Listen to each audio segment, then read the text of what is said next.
Philip had been accused of making a risque gaffe while meeting crowds at Sandringham, allegedly pointing to a bearded man and asking, "Is that a terrorist?" The Duke of Edinburgh is said to have cracked the edgy joke as he led a procession of royals and guests on a walk to the morning service at St Mary Magdalene Church. The 96-year-old, who retired from royal duties earlier this year, was said to be chatting to Princess Anne when he spotted a tall man sporting a long ginger beard. An onlooker in the crowd said, "Philip was wishing lots of people a happy new year and then he spotted this guy with his distinctive beard. He pointed at him in a funny way and turned to one of his royal bodyguards, saying, 'Is that a terrorist?'" He was obviously having a little joke, but he said it within earshot of the man, who burst out laughing and appeared to find the whole thing hilarious. "I think Philip knew he was going to be overheard. I'm sure Philip didn't mean any harm. His grandson Prince Harry has a ginger beard, so perhaps Philip had been cracking jokes about that over Christmas." The bearded man left Sandringham before he could be identified. Prince Philip,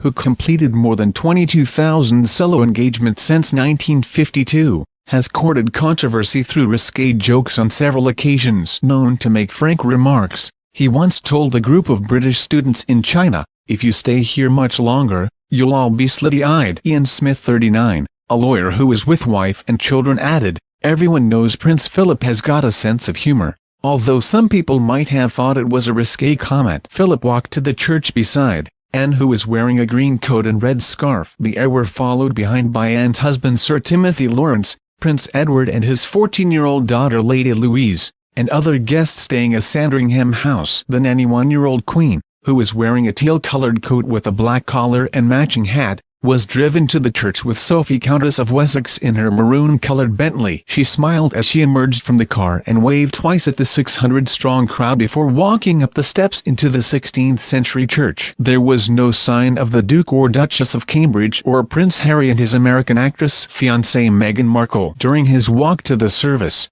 Philip also joked with Alison Leggett, 54, of Hunstanton in Norfolk. After seeing her Labrador as he laid on the wet ground, he pointed at her pet, saying, "I hope he hasn't got rising damp." Philip seemed in a more politically correct mood and avoided saying anything controversial as he walked back to Sandringham House while chatting once again to Princess Anne and wishing several members of the crowd a happy new year. But once again his attention was drawn to a dog in the shape of a large rare breed Black Russian Terrier called Boris, owned by Neil Richards, 55, and wife Debbie, 54, of Market Racing, Lincolnshire. Mr. Richards said, "Boris is an unusual dog and quite big." Philip asked what breed he was, and when my wife said he was a Black Russian Terrier, he looked surprised and joked, "A terrier?" It was nice that he spoke to us. It is a good example of his sense of humor. We brought Boris to see the royals at the church 2 years ago, but nobody noticed him then.